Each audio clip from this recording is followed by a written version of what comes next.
The Honeymakers by Gail Gibbons. In springtime, 2 beekeepers have placed a beehive on a hill. Activity begins around the hive. The honeybees and the beekeepers are the Honeymakers by Gail Gibbons.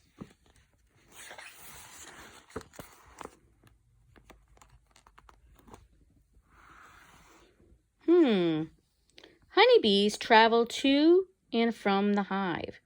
Their earliest ancestors lived about 80 million years ago. The scientific name for honeybee comes from the Latin words apis mellifera, meaning honey bearer. Honeybees are social creatures. They form highly structured groups called colonies.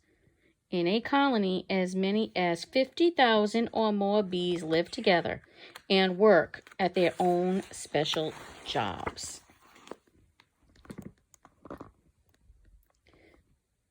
Many honeybees like to make their homes in dark, enclosed places.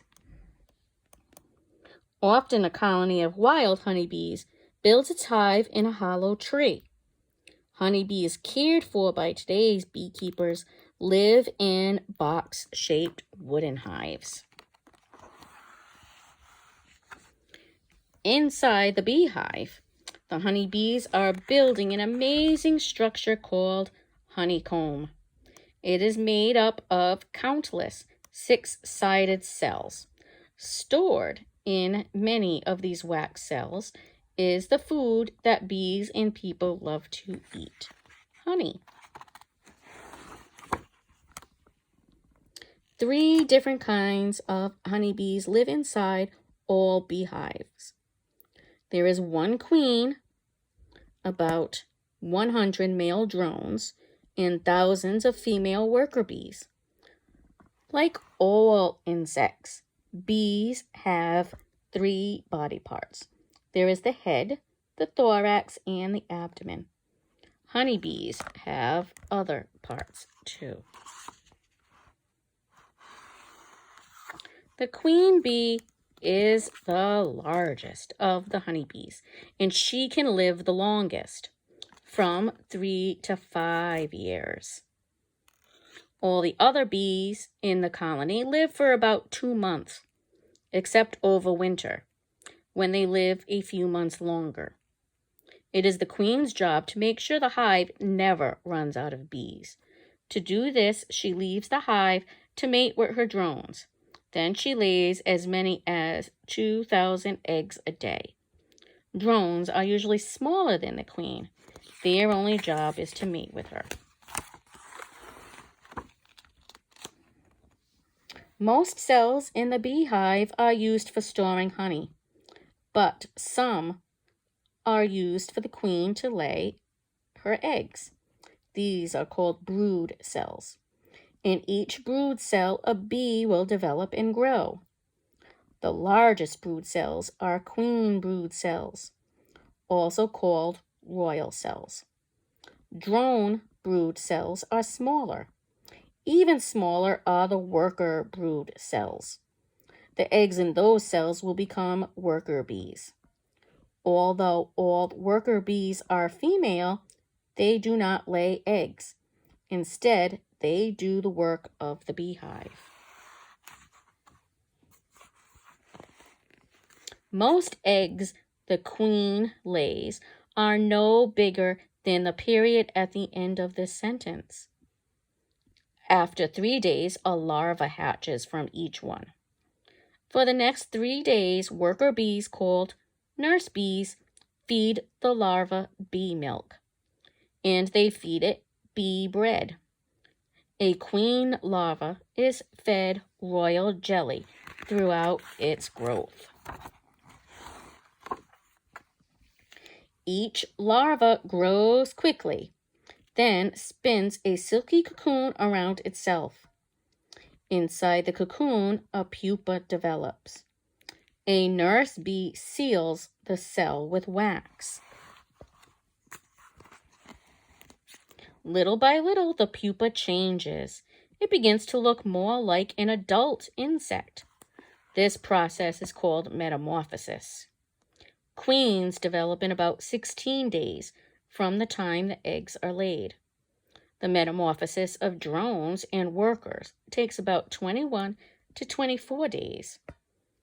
Finally, after the transformation is complete, an adult bee chews its way out of the brood cell. An adult honeybee.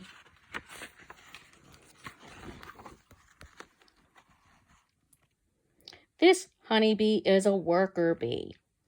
From the minute she comes out of her brood cell, she is as busy as a bee. For the next 3 weeks, she will have a number of different jobs to do inside the hive. First, she is a house bee, cleaning and polishing the cells. About 3 days later, she becomes a nurse bee. After 10 days of being a nurse bee, she becomes a wax-making bee. She makes flakes of wax in her abdomen and chews them to mold new cells or repair old ones. Wax-making bees are also in charge of storing the nectar and pollen that other bees bring back to the hive. Other workers care for the queen. They are her court. They cluster around the queen to continually feed and groom her.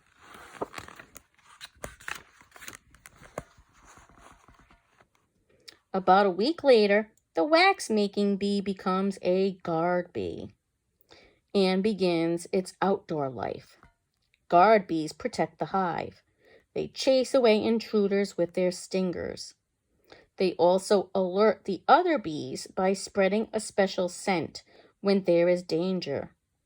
A guard bee will sometimes die in battle to protect the hive and its honey. A worker bee is now about 3 weeks old. She is ready to become a forager bee. Her last job, but a very important one. Forager bees are the bees you see zipping from flower to flower. They collect sweet juices, called nectar, from the flower for honey making.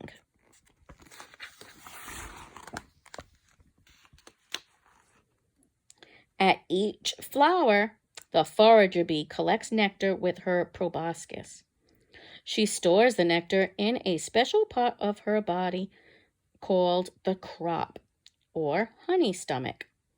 This stomach is separate from her other stomach.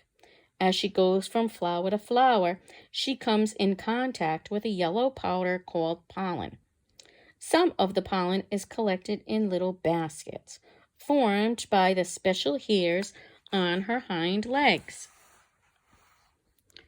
As the forager bee collects nectar, she carries pollen from flower to flower.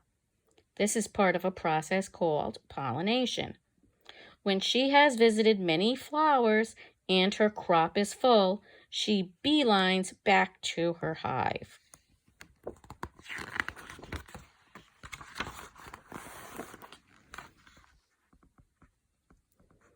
Back inside the hive, the forager bee brings up or regurgitates the nectar. Then she transfers it by tongue to a beehive. The nectar is passed by tongue among the hive bees until some of its moisture is gone. Then the wax-making bee places the nectar in a honey cell. There it continues to dry. More and more nectar is added to the honey cell. House bees cluster over the cell and fan their wings to evaporate even more of the moisture in the nectar. As the nectar loses water, it becomes thicker and thicker. Finally, wax-making bees cap or seal the cell with wax. Slowly, the nectar ripens into honey. Dances. of the honeybees. When forager bees return to their hive, they have a special way of telling the other forager bees of important discoveries, like a new location of flowers full of nectar and pollen. They do the dances of the bees. The circle dance. The forager honeybee circles in one direction, turns around, and circles back in the other. This dance tells the other forager bees to look for new flowers anywhere within 300 feet of their hive. The wagtail dance. This dance tells the other forager honeybees that the flowers are farther than 300 feet away. The direction she dances while wagging her tail tells where the flowers are in relation to the sun. The number of wags per 15 seconds tells how far away the flowers are. Forager honeybee can visit up to 10,000 flowers a day. All the nectar she collects in her entire life can make only about 1 teaspoon of honey. To make 1 pound of honey, it takes nectar from over 1 million flowers. Also, different kinds of honey come from different kinds of flowers.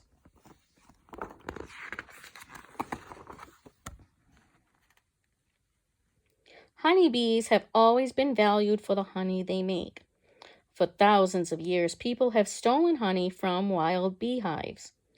People became beekeepers when they began to make their own hives. Some used hollow logs. Others used clay pots. Later, in about 1500, European beekeepers started using upside-down basket hives called skeps. Then, in about 1850, the hanging, movable frame beehive was invented.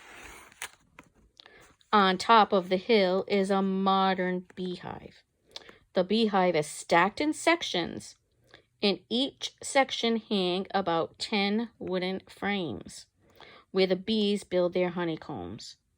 To help the bees build their honeycombs faster, the beekeeper places wax foundations in the frames. It's time for the beekeepers to harvest the honey. The honeybees have had several months to build and fill the honeycombs. The colder the winter, the more food they will need. The beekeepers move slowly around the hive. They wear special clothes and use special equipment to protect themselves from getting stung.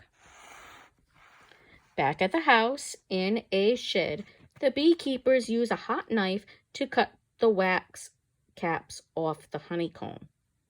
Then the honeycomb frame is placed inside an extractor. It spins around at a high speed to remove the honey without breaking the honeycomb. The honey goes into a collecting tank.